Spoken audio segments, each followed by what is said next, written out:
Hola gente, ¿cómo están? Espero que se encuentren muy bien. Acá estamos una vez más grabando un episodio de la economía P2P para todos ustedes. Estoy acá como siempre con Ian. ¿Cómo va Ian? ¿Todo bien? Hola, ¿cómo va? ¿Todo bien? Sí, ya estamos por el cuarto de 100 El cuarto es episodio. 25 sobre 100, exactamente. Episodio número 25. Como siempre, bueno, tenemos una trayectoria de postear todas las semanas. La idea es seguir esta consistencia. Cuando lleguemos a los 100 episodios haremos algo especial. Por el momento haremos un episodio que, bueno, sea al menos un cuarto de lo especial que va a ser ese.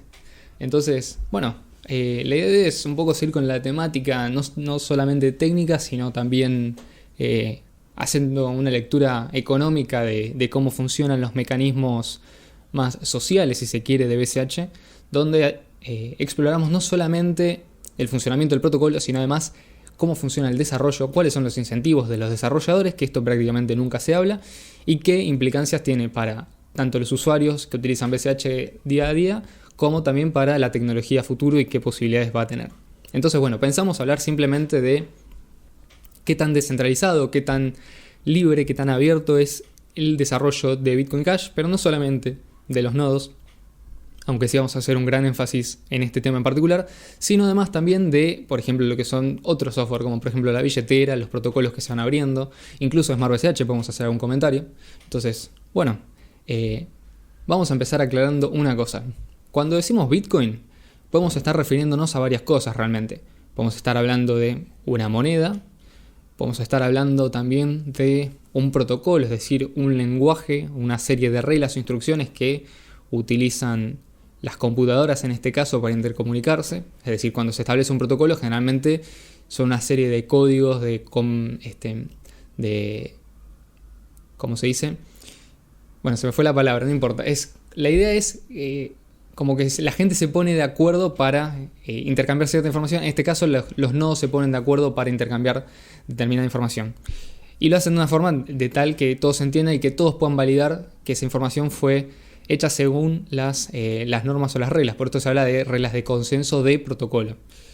Y también se entiende por Bitcoin al programa que utilizan tanto los nodos como los mineros como los usuarios para interactuar con la red. Entonces se podría hablar, por ejemplo, al software Bitcoin. En este caso podríamos hablar de Bitcoin Core, que es el original de Bitcoin y que después es actualmente el software principal que ejecuta la red de BTC, y sus variantes y derivados como Bitcoin Cash ABC o Bitcoin Cash Node, que es el actual que utiliza mayoritariamente la red de BCH.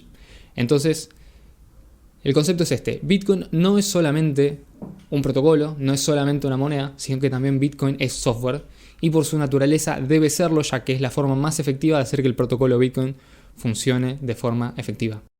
A todo esto, cuando empezamos a hacer este análisis y empezamos a explorar las distintas alternativas, no solamente de versiones de Bitcoin, Bitcoin Cash, Bitcoin BTC, Bitcoin SB, eCash, Bitcoin Gold, las que sean, vemos que no solamente tenemos una competencia entre las monedas o entre las versiones de los nodos, sino que también tenemos competencia de alguna forma interna. Es decir, hay competencia dentro de lo que sería las comunidades, no necesariamente una competencia negativa, sino una competencia en la cual, bueno, se presentan diferentes implementaciones y la comunidad o la gente en general, los mineros tienden a elegir una por encima de las otras.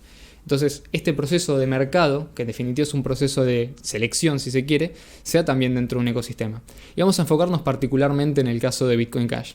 Nosotros ya hicimos con Ian un episodio entero dedicado a la historia del desarrollo de BCH, que les recomendamos que vayan a escuchar si no lo hicieron, porque bueno, entramos en detalle por ahí en cosas que vamos a dar como medio por obvias dentro de lo que es este episodio en particular, pero básicamente ahí hacemos como un análisis desde Bitcoin Core, que salió en el año 2009, hasta la versión actual de Bitcoin ABC, estudiando un poco los forks que hubo en el medio y las diferentes actualizaciones que se hicieron.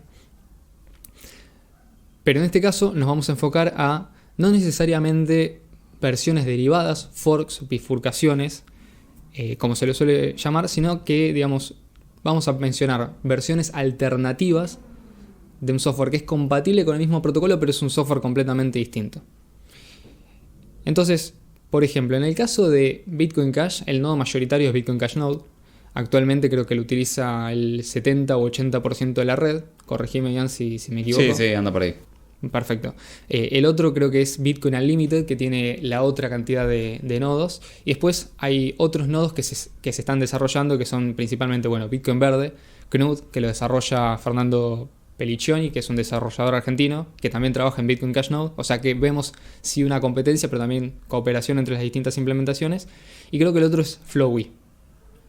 Había otro que se llamaba Bcash en un momento, que creo que le cambiaron el nombre. Es una de las versiones que mencioné, pero bueno, serían entre más o menos 5 o 6 implementaciones actuales de Bitcoin Cash. Ahora, no toda la gente utiliza la misma versión. Sin embargo, ¿por qué pueden hablar, intercomunicarse? O sea, ¿por qué una persona que tiene que instaló en su computadora Bitcoin Cash Node puede entenderse con alguien que instaló Bitcoin Unlimited? Porque si bien los programas en el fondo funcionan de forma diferente, porque son software distintos, hablan el mismo protocolo. Entonces, ellos básicamente reciben un mensaje, lo procesan, emiten un mensaje con una respuesta, por ejemplo una transacción, y la red lo entiende porque todos están de acuerdo en ciertas reglas o parámetros que van más allá del software, que no dependen de cómo está implementado, pero cada software internamente puede tener optimizaciones, puede tener mejoras, puede tener, digamos, ciertas cositas que funcionan mejor y es ahí donde compiten. Entonces, por ejemplo, Bitcoin Cash Node es como la versión mayoritaria y está basada principalmente en el código de Bitcoin Core. Bitcoin Unlimited creo que también, pero tiene unas diferentes cosas que, por ejemplo, ellos no retransmiten, ellos retransmiten las transacciones duplicadas. Entonces, por ejemplo, si hay transacciones duplicadas, en vez de rebotarla como hace la mayoría de los nodos, la retransmite para que el resto de los nodos se entere de que hay una transacción duplicada. Entonces, este tipo de cosas varían, pero en definitiva hablan en sí el mismo protocolo. Y bueno, entonces es una forma de ver que los procesos del mercado no solamente se dan para afuera, en el mercado de criptomonedas, sino que además también se dan de forma interna y dentro de lo que sería el mercado, si se quiere, de los nodos de minería. Igualmente ya vamos a entrar en el caso de las billeteras, pero por ahora lo más interesante de tratar es esto.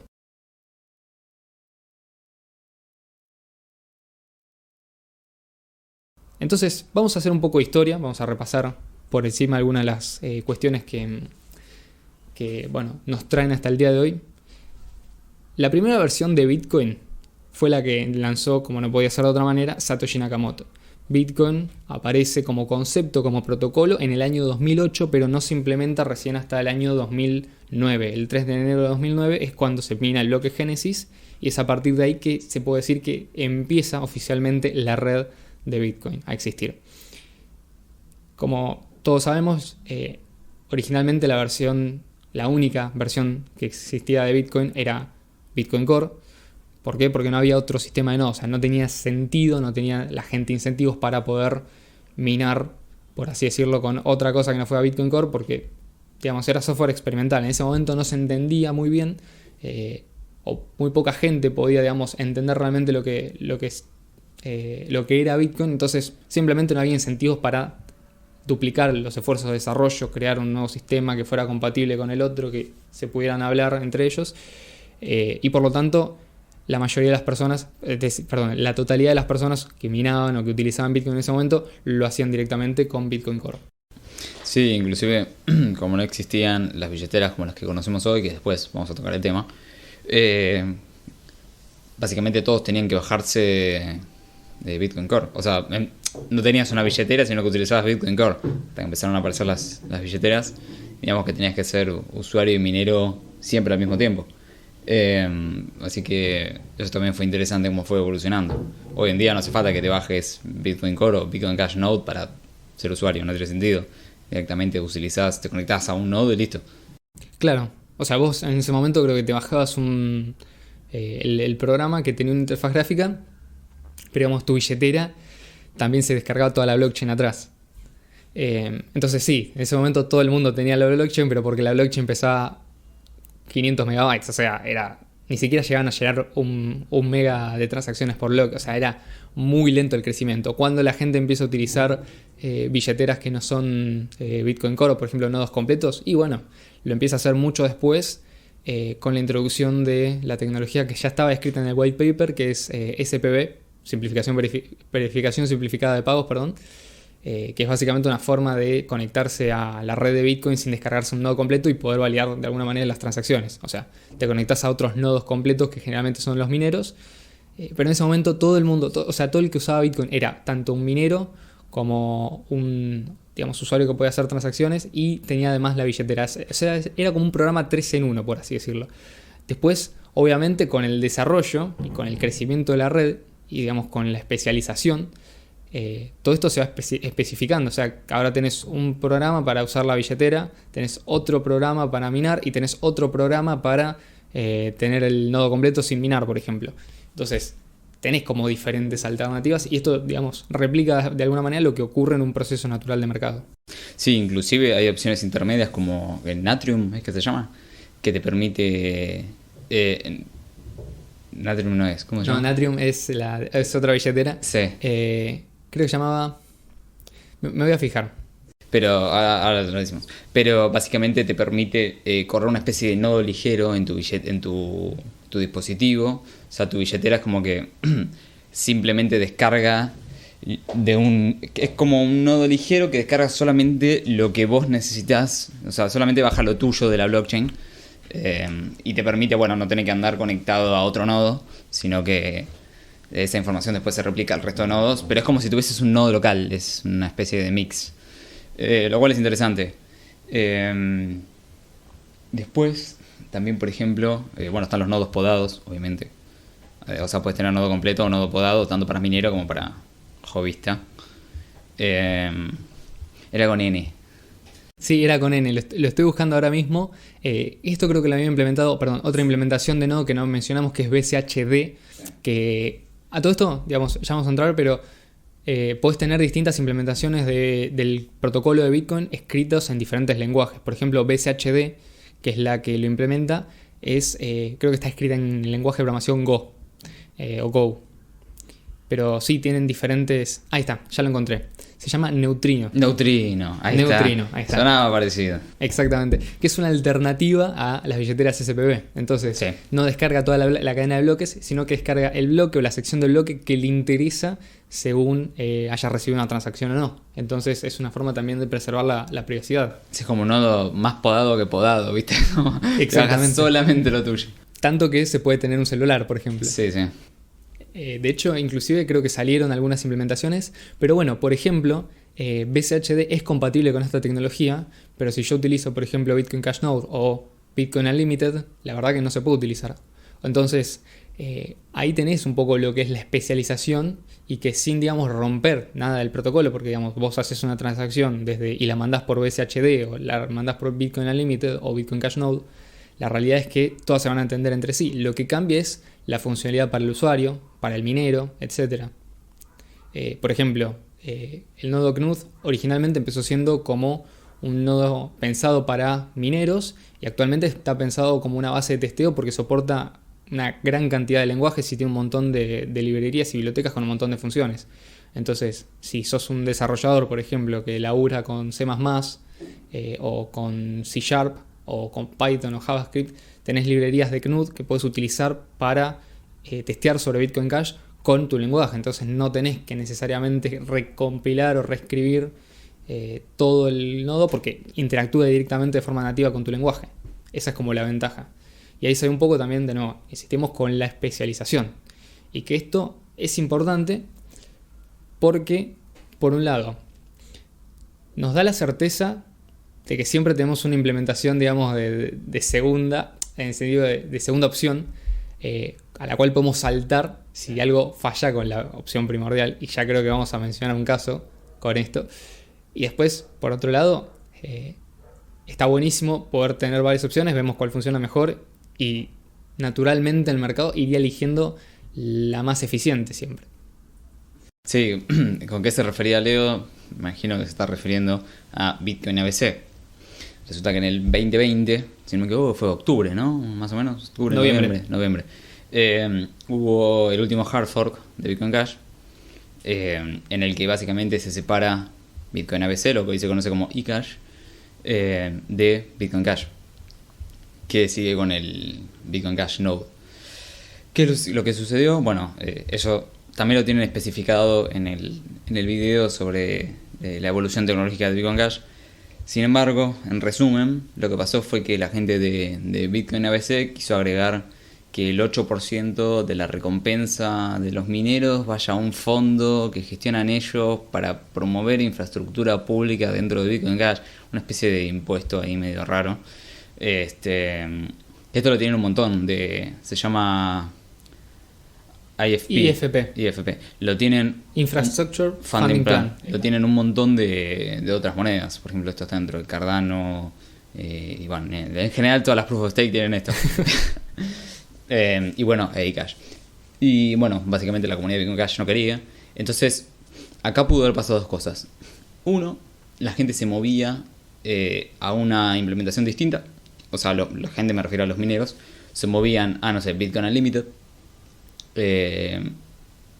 O, que fue la decisión que se tomó, se forquea el Bitcoin ABC y nada, se lo mantiene como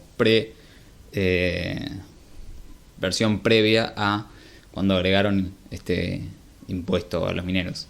Entonces, básicamente la gente de Bitcoin Cash siguió usando una versión, si querés, anterior con otro nombre, otro branding, y la gente de Bitcoin ABC utilizó una versión distinta, nueva, en la que tiene ese, digamos, esa involución del protocolo. Pero, por ejemplo, supongamos que no hubiese pasado eso, sino que hubiese pasado que se encontraba un bug o un problema o algo no andaba bien en Bitcoin ABC.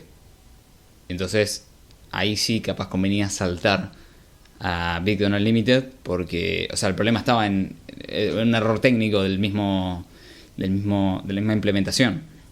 Entonces ahí sí se pudo haber saltado rápidamente a Bitcoin Unlimited. Pero lo que se decidió fue cambiar el software por uno igual precambios, y creo que se le agregó algo más, ¿no? En el medio. Sí, agregaron un par de cosas. Sí, de hecho, después en el 202021 también hubo otro hard fork, y ahora, digamos, en 2022, en mayo, el 15 de mayo tuvimos el último hard fork. O sea que cuando se habla de hard fork no es necesariamente que la red se separa, sino que es digamos, todos los nodos conjuntamente se actualizan. Digamos, se actualizan la mayoría y por fuerza se termina actualizando el resto, en definitiva, los que quieren seguir cooperando en la red. Pero digamos, es un acuerdo de consenso entre las diferentes implementaciones. Entonces, digamos, por más que haya diferentes implementaciones, cooperan entre ellas para decidir las actualizaciones y los cambios que se van a hacer, pero en definitiva los últimos decisores terminan siendo en parte los mineros y también en parte la comunidad. Sí. En este caso del IFP hubo un gran rechazo por parte de la comunidad, o sea, incontables personas se manifestaron, referentes históricos de BCH, o sea, referentes en el sentido de gente que había estado desde siempre en Bitcoin Cash, dijo esto por acá no es, y bueno, terminaron adaptando el código y aparecieron los incentivos. O sea, cuando, digamos, la red merece ser protegida, se protege, no hay ningún problema. O sea, incluso aunque en ese momento Bitcoin ABC era la implementación mayoritaria, que era la que estaba corriendo la gran mayoría de los mineros. Y como dijimos en el otro episodio, por más que fuera mayoritaria, esto no impidió que todos los mineros estuvieran correctamente incentivados a actualizar la versión que no iba a tener este impuesto, si se quiere. Entonces, termina siendo, digamos, una forma muy efectiva de mantener el protocolo, o por lo menos el sistema de incentivos intacto, mientras se actualizan, digamos, cosas esenciales del protocolo. ¿Y por qué digo actualizar? Bueno, si mal no recuerdo, creo que hubo dos casos previos a 2017, ¿no?, de Bitcoin, donde se encontraron bugs serios que requerían ser actualizados con hard forks. Uno era que directamente habían encontrado un bug de inflación que permitía crear bitcoins de la nada, con lo cual, digamos, hubieran destruido la red. Creo que nunca se llegó a utilizar, pero simplemente lo que tuvieron que hacer es actualizar todo el software, todos los mineros, básicamente. Entonces, llora Peter Todd. Sí. O sea, no lo pudo implementar, ¿viste? No estaba ahí. fue su one shot que se perdió. Si quería meter inflación, y encima podía elegir él, ¿viste? Explotaba la cantidad que quería. Sí, una impresora por familia. El sueño, ¿viste? No entiendo. O sea, le damos una impresora de dinero a cada familia pobre y se termina la pobreza. Sí, es fácil. Una impresora de BTC a cada uno. Sí. Y después otro que fue un poco más técnico, pero habían encontrado un problema que era que había dos transacciones con el mismo hash. Cosa que es imposible, o sea, no debería poder ocurrir. O sea, porque básicamente el hash es lo que se conoce como el ID de la transacción. O sea, es el identificador de la transacción y por lógica tiene que ser único. O sea, no puede haber dos transacciones diferentes en momentos distintos que tengan el mismo identificador. ¿Qué había ocurrido? Bueno, resulta que las transacciones que hacen los mineros, originalmente la primera del bloque se llama Coinbase, que es básicamente donde los mineros reciben el agregado de tarifas más la recompensa por bloque. Bueno, resulta que en este momento había un minero que mandó a su dirección los 50 bitcoins, creo que en ese momento eran, y no había habido transacciones, entonces se mandó 50 bitcoins. Le correspondían porque encontró el bloque. Después el mismo minero mandó a la misma dirección, la misma cantidad, y oh sorpresa, terminó siendo que era exactamente la misma transacción, con lo cual obtenía el mismo identificador. Bueno, esto hubo que cambiarlo y creo que también hubo que implementar un hard fork para poder resolver y decir, che, la transacción de Coinbase tiene que ser diferente de cualquier otra que haya ocurrido antes. Porque no puede ser que sea exactamente la misma. Entonces, esta fue la razón por la cual la red se tuvo que actualizar. Y de nuevo, se hizo mediante un hard fork y no había discusión al respecto de si esto era una forma ética o no, o si esto volvía a Bitcoin un sistema que no fuera inmutable, como dicen algunos. Porque algunos están demasiado enfrascados en la idea de que Bitcoin tiene que ser un sistema inmutable, que yo me pregunto, ¿realmente prefieren ese Bitcoin del 2009 donde había problemas de desarrollo serios, un bug de inflación y un bug de transacciones solamente por decir que Bitcoin es inmutable? Pero escúchame, cuando se hizo eso, ¿había consenso 100%, como dicen en BTC, para resolver eso? Yo no sé, se le preguntaron a cada bitcoiner si estaba de acuerdo con ambos modificaciones en el momento. Yo estoy y que no cambió de opinión.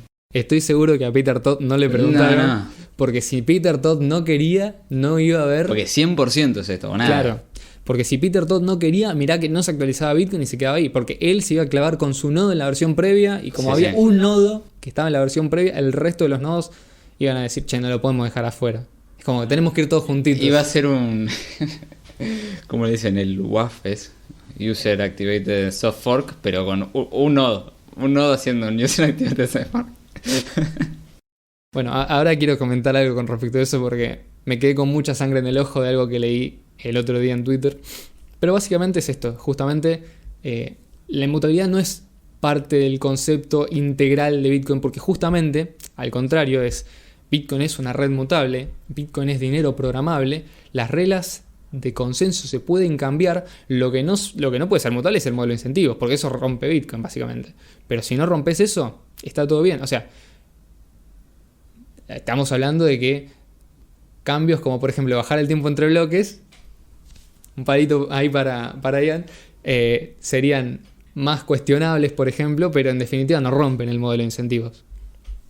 Cambios como por ejemplo introducir firmas de Schnorr, que es otra manera de hacer transacciones y meter funcionalidad, es un cambio que necesita introducirse mediante un hard fork, pero que tiene beneficios notables. Inclusive el día de mañana hacer un cambio que prometa, proteger a la red de ataques cuánticos, que podría ser una posibilidad en el futuro. Bueno, se puede hacer también, y por qué no mediante un hard fork. Es decir, la red en ningún caso es inmutable, y de hecho justamente lo que dice el protocolo Bitcoin es cómo la red va a ir mutando, o sea, qué condiciones tienen que cumplirse para que el estado de la red se altere bloque tras bloque.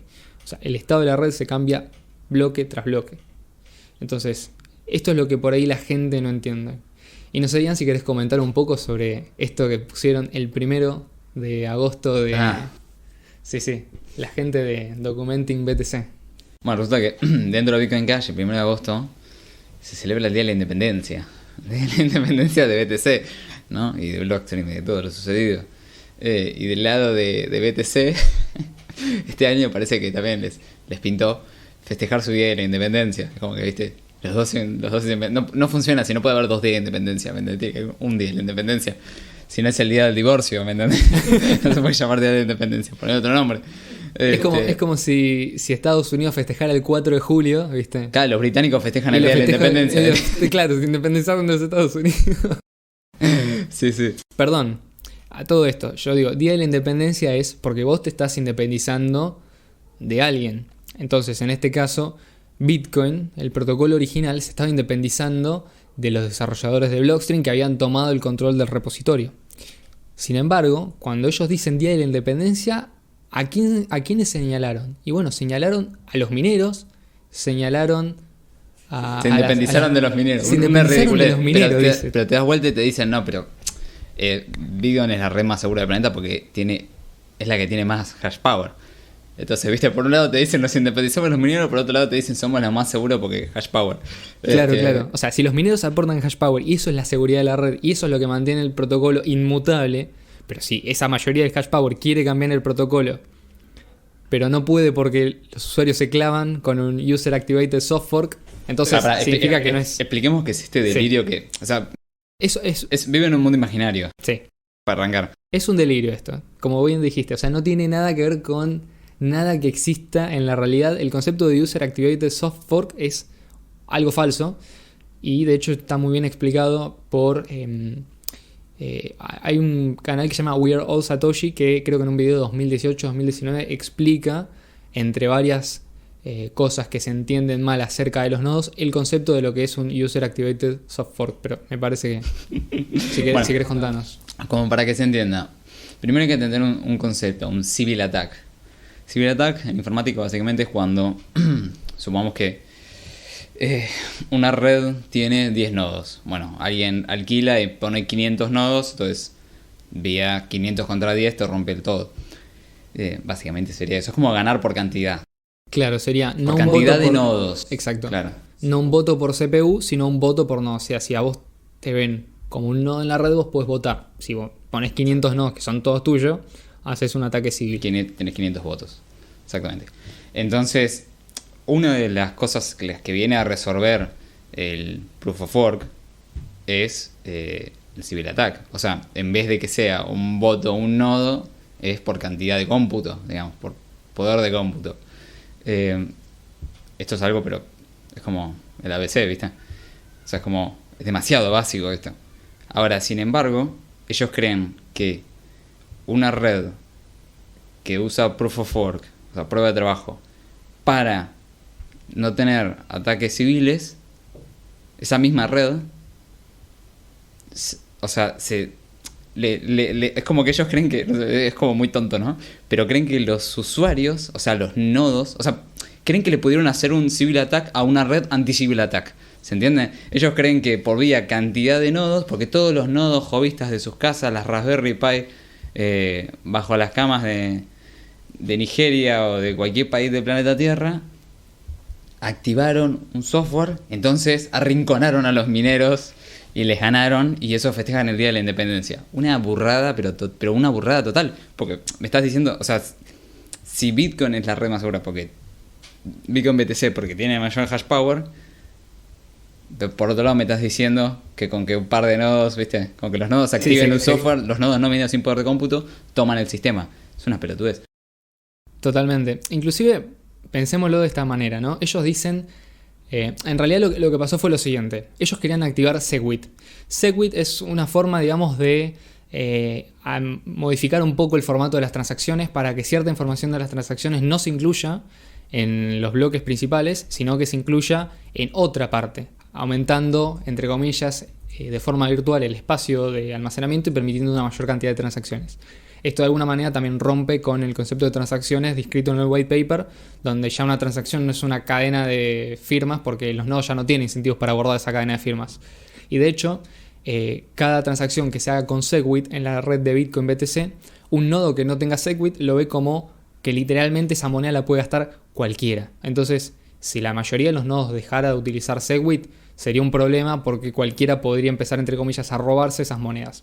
Ahora, sin embargo, el problema no es criticar a SegWit. El tema es que quisieron introducirlo. Entonces, para introducirlo, propusieron hacerlo mediante un soft fork o una bifurcación suave.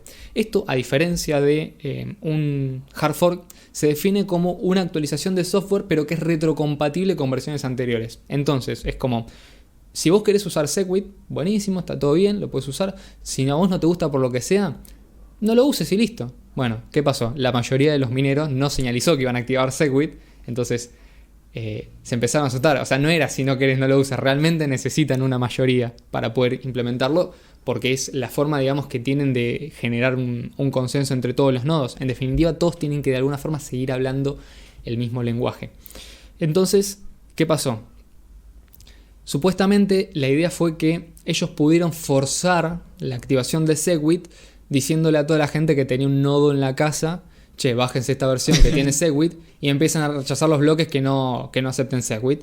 Entonces, supuestamente, gracias a eso, pudieron, entre comillas, ganarle a los mineros. La realidad fue que los mineros terminaron aceptando Segwit y que el ticker de BTC... Pero aparte, perdón, tardó años en activarse Segwit. No fue que después de que un par de Raspberries se activaron. Tardaron años. El nivel de utilización de Segwit fue bajísimo. De hecho, también pasó con Taproot hace poco que el nivel de utilización es recontra bajo, o sea, está lejísimos de lo que esperaron que fuera. Entonces, en definitiva, fue un cambio, digamos, forzado, pero ¿por qué también lo implementaron? Porque, bueno, les sirve para implementar Lightning Network, les sirve para implementar capas secundarias, o sea, era un cambio que a Blockstream evidentemente les convenía y por eso lo empujó. Más allá de eso, la idea de esta es de que el nodo, de alguna forma, se puede oponer al minero solamente porque corre un software diferente. La realidad es esta. O sea, el minero escucha a otros mineros, no escucha a nodos hobbyistas. Los nodos hobbyistas simplemente son espectadores de la red y son espectadores, digamos, si querés, de primera línea. O sea, es como que los mineros son los que están jugando el partido, los nodos son los que están en la tribuna y los usuarios están en la casa mirándolo por televisión. Mientras pagan con BCH la pizza, ¿viste? Exactamente. Ahora, que a vos, digamos, no te guste lo que estén haciendo tus jugadores y vos te pongas a gritarle desde la tribuna, no significa que vos puedes alterar el comportamiento. Si tu equipo es malísimo, seguís jugando mal. O sea, no tiene nada que ver. Bueno, eso fue lo que terminó pasando. Y después el tema del fork fue porque ese día, en particular, la activación de Segwit estaba pactada. Entonces Bitcoin Cash se abre de Bitcoin Core antes de que se activara Segwit, con lo cual Bitcoin Cash nunca tuvo Segwit y siempre mantuvo el formato tradicional de transacciones, que es este de una cadena de firmas. Entonces podemos rastrear las monedas como una cadena de firmas digitales, que es la definición que da el white paper. Igualmente, para hablar de Segwit haría falta un programa prácticamente dedicado, pero bueno, es más que nada como para que se entienda la idea. Entonces, yo posteo en Twitter, porque, o sea, cuando pusieron esto los de Bitcoin, perdón, de los de Documenting BTC, la realidad es que a mí me sorprendió mucho porque yo digo, me estaría faltando la parte del white paper donde dice que la prueba de trabajo no importa porque cualquier cosa los que no minan pueden hacer un soft fork activado por los usuarios. ¿Alguno la tiene? Porque los de Documenting BTC no la pusieron. Por alguna razón después borraron el tweet. O sea, no es que me bloquearon, porque yo no lo puedo ver, pero no lo puede ver nadie. Porque evidentemente los comentarios, de alguna manera, reflejaban que se habían equivocado en algo que era fundamental. O sea, me estaban diciendo que la prueba de trabajo no importa. O sea, le están diciendo a la propia gente que lo sigue, a la gente que apoya a BTC, que la prueba de trabajo no es importante. O sea, es como un nido de contradicciones. Por un lado te dicen que es la red más segura del mundo, por otro lado que la seguridad no importa porque puedes hacer un soft fork. Yo digo, por ejemplo, si quisieran realmente incentivar a los mineros, ¿por qué no hacen un soft fork donde no acepten bloques de más de 10 kilobytes? Entonces cada transacción va a tener que esperar 200 horas, pero los fees se van a estallar. Es súper descentralizado para todos. Es súper descentralizado, o sea, hagan un soft fork de eso. O sea, y además va a ser todavía más barato guardar la cadena de bloques. O sea, no tiene ningún tipo de sentido esta lógica. Y es de lo que nos independizamos el 1 de agosto, por lo tanto se recuerda como un día de victoria. No para BTC, sino para BCH. No para el modelo que odia a los mineros y que los considera sus enemigos, sino para el modelo que entiende que los mineros son esenciales para el funcionamiento correcto y que su incentivo es fundamental para que la red sea sostenible y escalable a lo largo del tiempo, porque no queremos terminar con prueba de participación o proof of stake como están planteando hoy en día. Mucho menos con inflación. Ya sabemos cómo termina eso. Sí, aparte, básicamente si atacás a los mineros, ¿cuál es tu alternativa? O sea, si no querés mineros, ¿cuál es tu alternativa? Una red sin mineros. ¿Qué es una red sin mineros? Proof of stake. Literalmente. O sea, cuando atacan a los mineros, están empujando a proof of stake, básicamente. Y es que en definitiva lo están haciendo también. De hecho, es muy probable que estemos viendo propuestas serias de proof of stake en BTC de acá a los próximos años. No me extrañaría, para nada. Entonces, por ahí nos desviamos un poco del tema original, pero esto para que se entienda en qué casos es útil tener una alternativa. Acá pasó lo mismo que pasó en 2020 con Bitcoin ABC. O sea, tenías una implementación mayoritaria, en este caso Bitcoin Core, que se había desviado del norte trazado por Satoshi Nakamoto. O sea, directamente ya estaban yendo para el sur. Sí, Pero el sur tipo para el subsuelo. claro, se estaban enterrando 50 metros bajo tierra y estaban cavando un pozo que no tenía fin. Sin embargo, acá salió una versión alternativa, que fue Bitcoin ABC de hecho. Y Bitcoin ABC también después desvió el camino metiendo impuestos a la fuerza para todos los mineros y la gente dijo, che, no, esto no va. Y hubo un fork de nuevo, entonces Bitcoin Cash mantiene ese norte. De hecho, la razón por la que Bitcoin Cash se llama Bitcoin Cash y no Bitcoin a secas, y Bitcoin Core no se llama Bitcoin Segwit, es simplemente por una cuestión de nomenclatura. O sea, mucha gente cree que Bitcoin BTC es Bitcoin el original, simplemente porque tiene el mismo nombre. Y esto no tiene ningún tipo de sentido. Y creo que nunca lo dijimos, pero podríamos aclarar porque esto es así. O sea, si yo te digo, hoy en día Bitcoin Cash te sirve para hacer transacciones baratas, podés hacer cero confirmaciones, cumple con todas las características del Peer-to-Peer Electronic Cash System, es la definición, o sea, cumple con todas las definiciones del white paper y mantiene el modelo de incentivo desarrollado por Satoshi Nakamoto, y Bitcoin Core no. Entonces, ¿cuál es la moneda que se forqueó en 2017? O sea, en definitiva, por más que no sea la mayoritaria, tenés que admitir que hoy en día Bitcoin Core tiene una mentalidad completamente diferente a la que tenía Bitcoin en sus inicios. Entonces, simplemente por una cuestión de que se quedaron con el ticker, con un identificador de tres letras y con un nombre, no significa que sea la versión original de Bitcoin. Por eso nosotros siempre decimos Bitcoin Cash, el modelo original de Bitcoin, la versión de Satoshi Nakamoto, etcétera, etcétera. Porque justamente es la que cumple con todas las características descritas en el white paper, más allá, digamos, de que conserve un ticker o no. O sea, el ticker es irrelevante. O sea, si el día de mañana Proof of Stake se implementa en Bitcoin BTC, y la mayoría de esos exchanges llaman a eso Bitcoin BTC, al Bitcoin Proof of Stake, ¿ustedes lo considerarían Bitcoin original o dirían que algo cambió? Yo lo consideraría como que algo cambió. Entonces, por eso mismo, por más que haya un ticker de diferencia, no es importante a la hora de decir qué es Bitcoin, sino que hay que darse cuenta de que hoy en día lo que está en el top del market cap, que de hecho es cuestionable inclusive por su propia naturaleza, no es el Bitcoin que creó Satoshi Nakamoto, pero ni de casualidad. Y no es una moneda que si se creara hoy ganaría ese puesto, ni de casualidad. Es que si de algo se independizaron ellos, fue del protocolo original. Sí. O sea, sí, si se independizaron fue del protocolo original, si lo querés ver del otro lado. Es que en definitiva ya cuando se crea BCH y toda la gente se te va para ese lado, lo que termina pasando es que lo que te queda de ese lado es gente que está a favor de un Bitcoin o un intento de Bitcoin, una versión de Bitcoin que está completamente discapacitada, castrada, artificialmente capada y que no tiene un futuro a largo plazo incentivado correctamente o que entiende el modelo de incentivos. O sea, hay gente que es capaz, que está laburando de ese lado, pero eso no quita el hecho de que lo que están desarrollando no tiene nada que ver con el proyecto original de Satoshi Nakamoto. Por lo tanto, yo no lo llamo Bitcoin a eso. O no lo puedo llamar de forma coherente como Bitcoin a Peer-to-Peer Electronic Cash System. Esta creo que es la gran diferencia que habría. Entonces, bueno, ya habiendo hecho un poco de repaso, si quieren salimos un poco del tema de los nodos, que es una discusión sí muy interesante, de hecho de lo más polémico que hay para hablar en BCH, y pasamos un poco a software de uso cotidiano. Porque no solamente tenemos competencia entre los nodos, porque sí, en definitiva es una competencia que hasta el día de hoy se sigue dando, sino que además tenemos competencia entre, por ejemplo, no sé, billeteras, servicios, distintas implementaciones de, no sé, del mismo protocolo de tipo Cash Fusion versus Cash Shuffle, etcétera, etcétera. Entonces, por ejemplo, las billeteras pueden tener diferentes funciones. Las principales hoy en día son, creo que Bitcoin.com para los celulares, Electron Cash para las computadoras, pero también hay otras. Hay, por ejemplo, billeteras multifirma. Todas implementan de alguna forma el protocolo Bitcoin.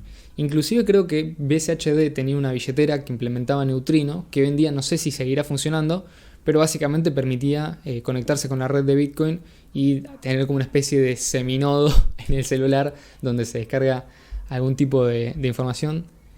También estaba la billetera Pocket.cash, que al día de hoy no sé si seguirá estando actualizada, creo que el desarrollador ya no la actualiza. Pero básicamente esta competencia se da también entre distintos tipos de billetera.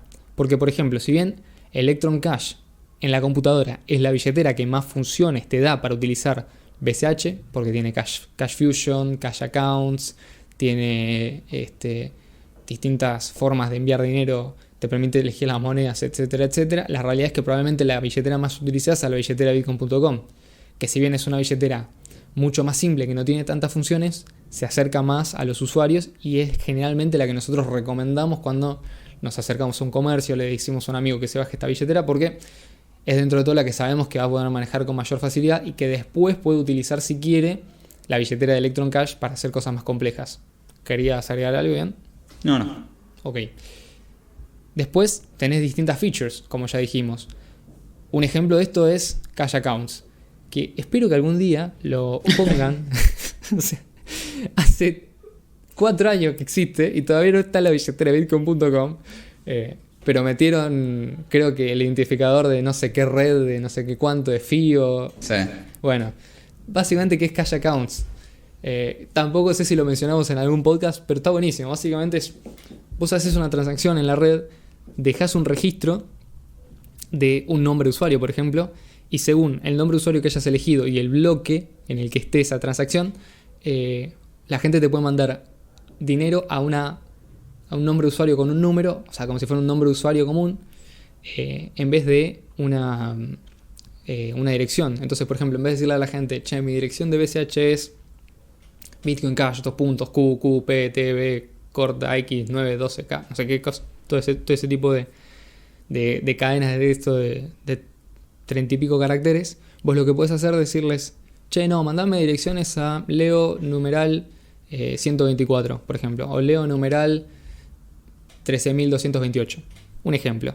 Entonces la gente puede mandarte la plata por ahí, es mucho más fácil de acordarse, mucho más fácil de compartir, menos posibilidad de errores y básicamente te garantiza mayor facilidad y acerca un poco a la gente a la posibilidad de utilizar el dinero digital de forma mucho más simple, porque básicamente te elimina la complejidad extra que son las direcciones. Y yo creo que esto es algo muy, muy importante, porque no hay que descartar que lo que la gente busca en cierto aspecto es la facilidad para el usuario, o sea, la experiencia del usuario. Esto es fundamental, porque si nosotros logramos de alguna forma reemplazar las direcciones por algo que sea mucho más simple, pero igual de seguro, que era, digamos, lo que prometía hacer Cash Accounts, bueno, podríamos en ese caso tener algo que sea mucho más simple de utilizar y que la gente, no sé, se lo imagina más o menos como el alias de la cuenta o como el usuario de una cuenta de alguna red social o algo similar. Es algo fundamental. Y digo la de Bitcoin.com porque ellos sí introdujeron un sistema de alias, pero de una red que no tiene nada que ver con BCH y que creo que necesita algún token especial. O sea, es medio raro, la verdad, lo que hicieron. Lo estuve experimentando, pero la verdad es que no es útil y no es cómodo para utilizarlo, y creo que Cash Accounts le gana. Yo lo que recomendaría es que la gente que quiera probar Cash Accounts lo pueda hacer desde Electron Cash, puede enviar y recibir a un Cash Account sin problema. O sea, y de hecho crear un Cash Account ni siquiera necesitas pagar, puedes entrar a la página, creo que es cashaccounts.info, puedes poner tu dirección de BCH, puedes poner el nombre de usuario que querés y automáticamente ellos te generan tu Cash Account y ya está. O sea, que eso queda registrado en la blockchain y vos podés recibir siempre que vos quieras a esa dirección. Entonces, incluso te lo podés poner de nombre de usuario en Twitter, te lo podés poner en Telegram. Entonces ya la gente que te quiere mandar se mete a Electron Cash y te manda directamente a tu billetera sin ningún problema. Y bueno, gente, esto es el episodio de hoy. Esperemos que les haya gustado. Fue por ahí un poco más técnico. En un momento yo me puse muy... me emocioné bastante porque cuando me acuerdo de la historia de BCH y veo todo lo que pasó... No llores. ¿Cómo? No llores, tranquilo. No lloro. Al contrario, me pongo contento que exista BCH y que tenga las cosas que tenga. La idea es que, bueno, si les quedó alguna duda nos la pueden dejar en los comentarios. Ya saben que siempre los leemos.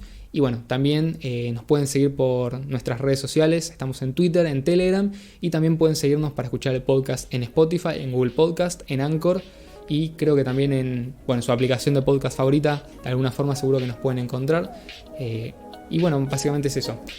Esperamos que les haya gustado y nos estaremos viendo la semana que viene. Chao, hasta luego. Hasta luego.